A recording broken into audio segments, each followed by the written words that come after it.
ഇപ്പം മദ്യത്തിലേക്ക് വന്നു കഴിഞ്ഞാൽ നമുക്ക് സ്വന്തമായിട്ട് ഒരു മദ്യ നിർമ്മാണശാല, ഒരു ബ്രൂവറി ഈ പരിപാടി ചെയ്യുന്ന ഒരു പൊതുമേഖലാ കമ്പനിയുണ്ട്, മലബാർ ഡിസ്റ്റിലറീസ്. വർഷങ്ങൾക്ക് മുന്നേ തുടങ്ങി. അവിടെ ഉണ്ടാക്കുന്ന ഒരു പ്രോഡക്റ്റിൻ്റെ പേര് എനിക്കറിയാം, ജവാൻ. മലയാളി മദ്യപാനത്തിന് എവിടെയൊക്കെ താല്പര്യം കാണിക്കുന്നു അവിടെയൊക്കെ ജവാൻ സ്പേസ് ഉണ്ട്. കുറച്ച് ദിവസം മുന്നേ ഒരു പത്രത്തിൽ ഒരു വാർത്ത വന്നിരുന്നു. വാർത്ത മാത്രമല്ല, അതിനപ്പുറത്തേക്ക് അവരുടെ മലബാർ ഡിസ്റ്റിലറീസിൻ്റെ സൈറ്റിൽ അവരുടെ ഒരു മിഷനായിട്ട് തന്നെ അവർ കൊടുത്തിട്ടുണ്ട്.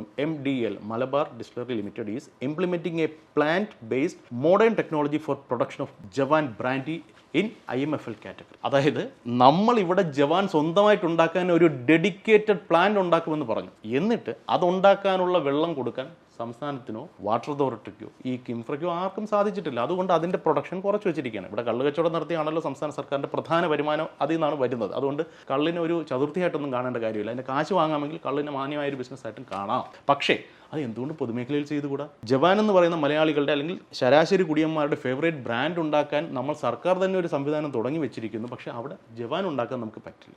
അതേ പണി ചെയ്യാൻ ഒരു സ്വകാര്യൻ വരുമ്പോൾ അവർക്ക് പരവതാനി വിരിക്കുന്നു. പക്ഷേ ഈ ജവാൻ എന്ന് പറയുന്ന സംവിധാനത്തെ പൊതുമേഖലയിൽ തന്നെ നിലനിർത്തിക്കൊണ്ട് അവിടെ ഒരു പ്ലാന്റ് സ്ഥാപിക്കുകയും പ്ലാന്റ് എക്സ്പാൻഡ് ചെയ്യുകയും പ്രൊഡക്ഷൻ കൂട്ടുകയും ചെയ്യുകയാണ് എന്നുണ്ടെങ്കിൽ മറ്റ് വിദേശ കമ്പനികളിൽ നിന്ന് അല്ലെങ്കിൽ ഇന്ത്യൻ മെയ്ഡ് ഫോറിൻ ലിക്കർ ഉണ്ടാക്കുന്ന ഇന്ത്യൻ കമ്പനികളുടെ സ്വകാര്യ കുത്തകകളുടെ കൊള്ള റേറ്റിന് സാധനം വാങ്ങിക്കുന്നതിനേക്കാൾ നല്ലത്. എന്തായാലും മലയാളി കുടിക്കും, അതൊന്നും ഇല്ലാതൊന്നും ആവാനൊന്നും പോകുന്നില്ല. അതിന് പകരം സർക്കാരിന് കള്ളുണ്ടാക്കി വിറ്റുകൂടെ?